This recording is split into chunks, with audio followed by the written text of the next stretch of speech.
Welcome back, everybody, to Rob's MetalWorks. We are back at the historic Aztec Theater, and it brings me great pleasure to welcome one of the most distinctive voices in rock, Grammy Award winner, and my bro, Scott Stapp. How you doing, sir? Doing good, man. So great to see you, brother. Oh, God. It's always, I always get giddy when I meet you because I'm such a big fan of yours, and you know that. But how are you feeling? You look marvelous.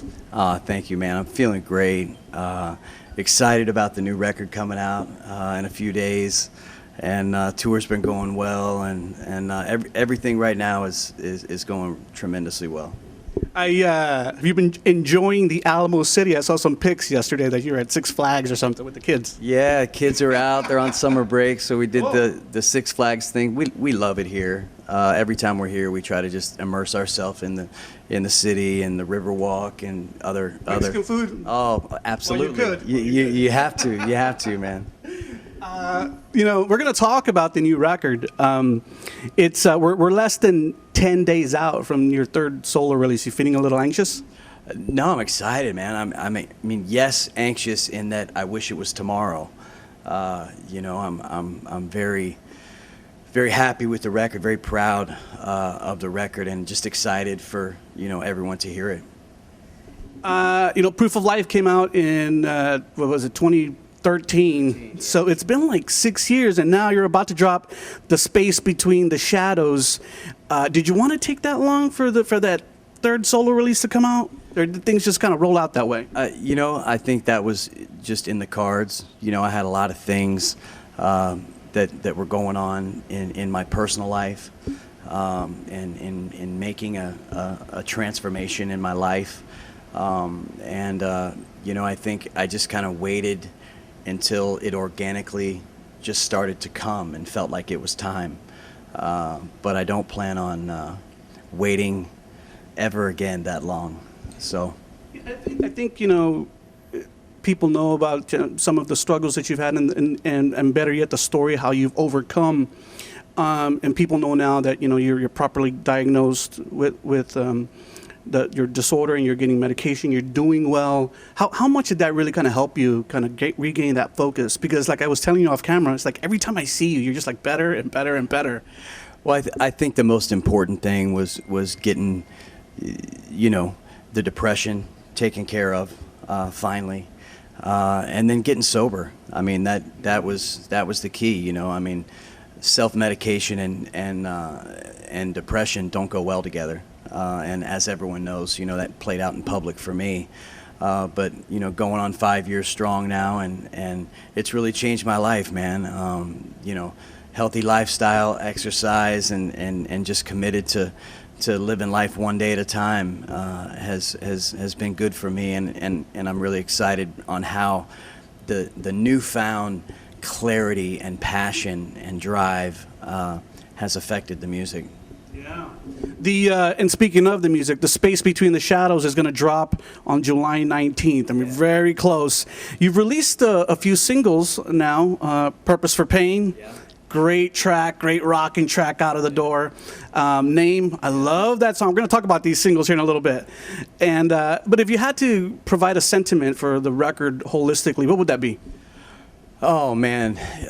I think 3 songs on the record that I think are really going to stand out, or 4 that are going to stand out to fans once they get the whole album, are World I Used to Know, which is the first track on the record, a song called Red Clouds. I think that really epitomizes where my soul was when I began the writing process for the record, and then a song called Wake Up Call. And then, man, my mind just went blank.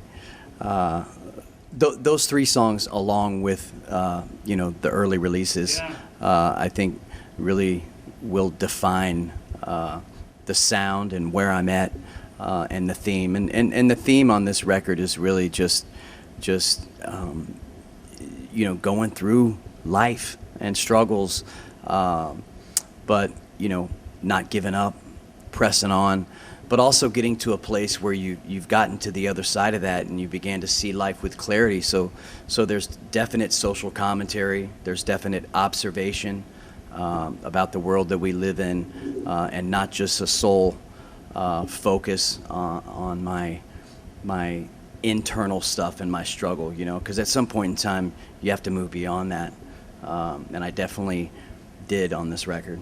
That's what I mean. All of that, what you just said, I was feeling when I first heard "Purpose for Pain," the single, and I was like, man, you know, Scott's been through some trials, but he's coming out on the side bigger and better. He's finding that strength within. And then when I heard "Name," you know, that song really hit me, because I know a lot of people and individuals who have issues with parents. But quickly, when I was thinking about it, I was hearing about that song. When you talk about, you know, my father just left me his name, you're talking about your real dad, not Steven, right? Yeah, I'm talking about my real father. You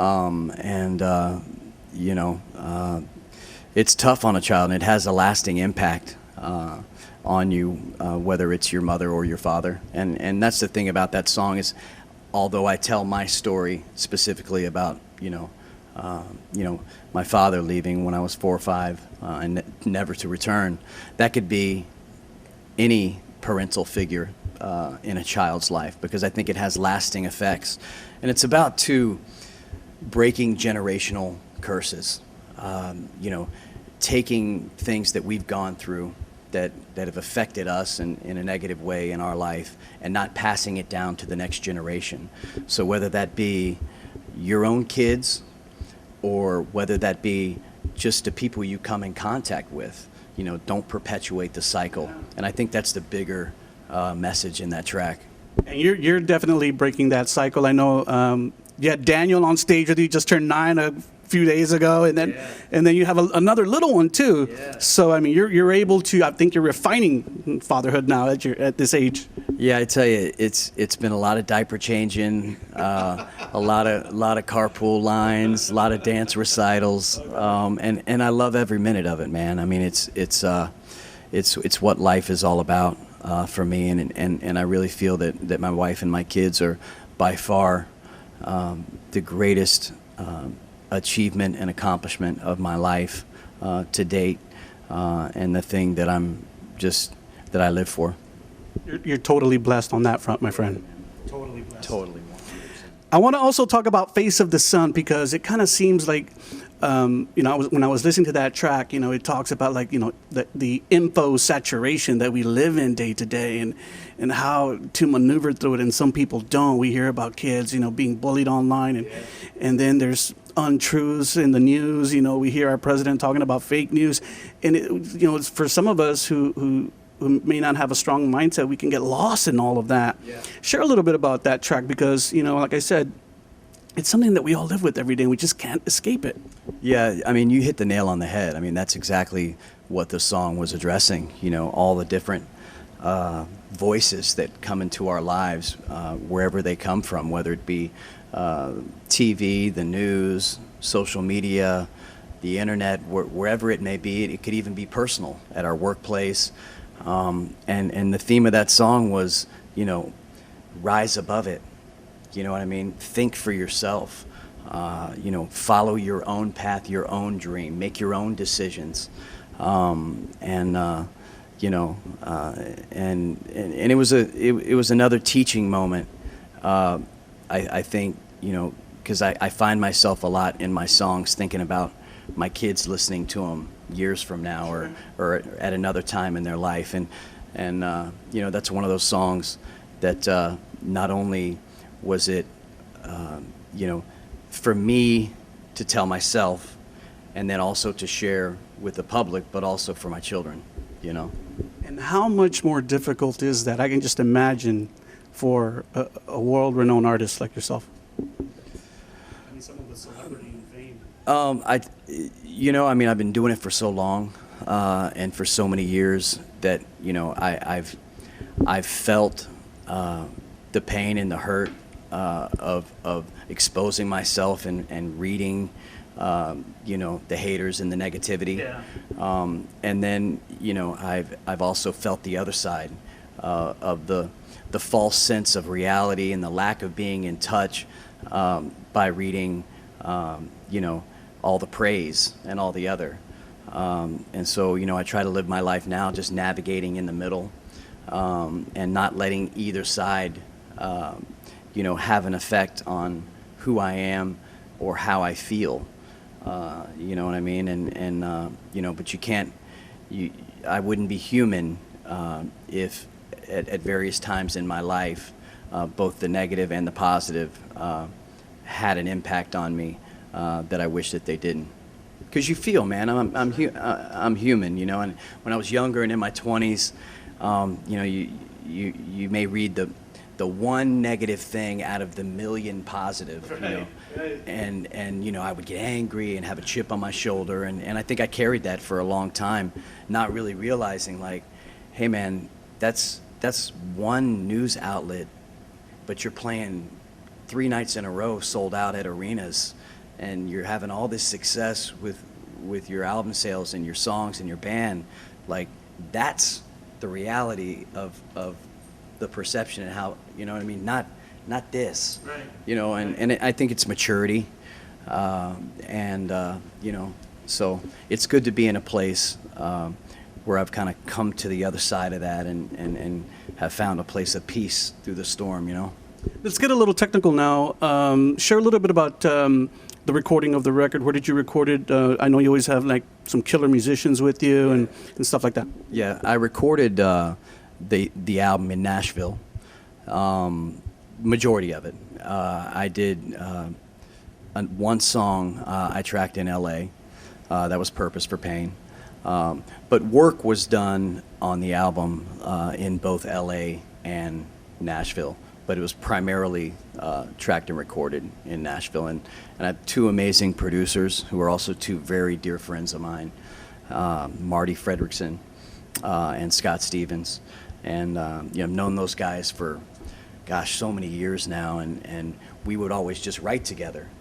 So we took it to the next step, and I had so much confidence and faith in them and just their amazing genius level talent to bring them on board and let them crack the whip and be the producer to bring out the best in me. Yeah. So remember, everyone out there, the brand new one from Scott, STAPP, is coming out July 19th, The Space Between the Shadows. It's going to be out on Napalm Records. And as I mentioned that, I remember I was a little surprised when I heard that you had signed a contract with Napalm. You know, they're traditionally more of a, you know, a heavy label, but they're branching out, you know, they're growing, they're doing and broadening the scope musically of what they do. What was it about Napalm that brought you there? You know, first it was random. You know, we were in negotiations with another major record company, which I won't mention, and really down to about to sign. And Napalm reached out just random. And so we wanted to hear what they had to say, just to make sure we were making the right decision. And so we met with the president and the owner. Really great guys. And I had such an amazing experience with Wind Up in 1997, who broke Creed, you know, being their first band and having that small label feel with major label resources. And I got that same vibe from Napalm, and really felt like that I would get the personal attention that I needed for my career, but they were committed, and the other thing is I felt like I wouldn't, you know, sometimes at a major, from what I've been told, is, you know, they just kind of throw something out there, see what sticks, and if it doesn't hit in the first 3 months, you know, they move on to the next. And one thing that really drew me to Napalm is first of all, they were into the music. You know, when I sit down with a label president and an owner, and, you know, after they've heard the record, and they're telling me details about songs and this vibe and that vibe and lyric in this song, and that, I know that they've gotten into it. Right. And I saw that they truly believed in the music. And then, you know, initially too, I was like, you guys are a metal label, and I'm not metal. I mean, I'm hard rock, Right. but I'm not metal. And they told me that they were trying to grow, and they wanted to grow outside of just that niche genre. And I thought that, hey man, let's grow together. So it's been a great match so far. And all of you people out there can pre-order some things. I know that's really cool because now, you know, some of the really modern labels are just doing digital download musically now to, you know, because it's more feasible. But for Scott, they have a box set out there that's really cool. And I heard that they're going to do some pressings of vinyl for you, some gold vinyl. So all of that's going to be out there for the fans. Yeah. We also going old school. There's gonna be CDs in stores, so you can go to Walmart, you can go to Best Buy, you can go to Newberry Comics, and get a hard copy if you want it, or you can, you know, download the album. But yeah, man, vinyl, box sets, the whole 9 yards, and so it's all there, man. Scott, as we get near to the end of this interview, just a couple more questions. First of all, you're 3 weeks in on this really killer tour, and I was really surprised because, you know, I've connected with you early on the releases of your records, but you're going to be out from June to like June 20. I think it started all the way up until October. That's a pretty long run. Yeah, you know, it took so much time off, but also just really wanted to commit to getting out there, reconnecting with the fans, and playing new music, you know, as long as I have my balance with my kids and my family, you know, I love touring, and I'm fortunate to have that, and so we'll be actually announcing more dates, you know, for November and December, and then there'll be a full year next year, and we're planning on going all over the world, so stay tuned. Nice. I've noticed too from some of the press photos that I got early on that have you kind of maintained the same band that you had during Proof of Life? Yeah, I've got the same band for 5 years. Cool. Love these guys. Looks like you guys are having a lot of fun too. Yeah, we have a blast, man. They're amazing musicians, and they're excited about the record and excited to share it with me. And so, you know, we're a band, so we'll see what's to come with these guys. Last couple of questions as we move away from the record. I saw a picture of you, I think it was about a year ago, with Danny Spitz. Yeah. And I was like, oh man, these guys are collaborating. I think that's kind of what the post reference. Is that something that we might see in the future, or was Danny involved at all with this record? We've got some songs that we're working on. And when the time is right for those to come into complete fruition, we will definitely let you know. He's an amazing guy, amazing human being, and an amazing talent, and one heck of a guitar player. And we got some pretty cool tracks that I'll hope to share with the fans here when the time is right. We go way back with that guy, and you're right. Everything you said about him is spot on. And I have to ask you this because people were messaging me on Facebook and telling me, oh, you're going to do STAPP. Ask him about, you know, has he talked with Tremonti, or is there talks about Creed stuff happening in the future, you know, maybe a few years from now? Yeah, about a month ago, I spent about an hour on the phone with Mark, just catching up. I mean, our relationship right now is positive. You know, and but as he is, I'm really just passionate about what I'm doing with my solo career and this new music, and I'm really focused on that as he is with his other endeavors, and so whenever there is an announcement to make on the Creed scenario, we will make sure to let everybody know. But right now, you know, there's nothing to say except relationships are positive, which is always a good thing. Yeah. And you know, we're both focused on other things. Well, I know how passionate you are about Creed, and I know that when y'all released the last record, you told them we're not doing another record unless we tour behind it. Well, not only that, it was I'm not just going to do a tour unless we make a record. Right, true. Right, right. Yeah, Yeah, that was it. But That was it, you know, and I wanted it to be organic, and you know, I am passionate about Creed. It's that's never left, and it was important for me that we come back, not just with the reunion tour, but with the new record. Right. And that's always going to be important to me.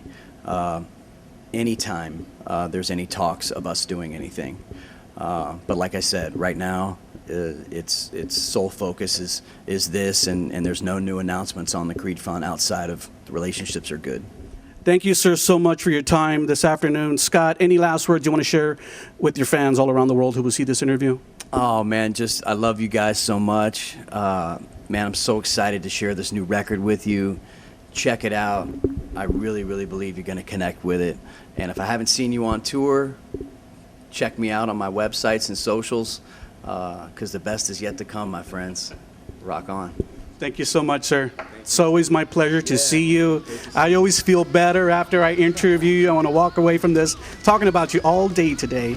And all you people out there, don't forget the new one from Scott Stapp's coming out July 19th. The Space Between the Shadows. Go buy all your stuff at scottstapp.com. You saw the man only right here on Rob's MetalWorks. There's so much at stake.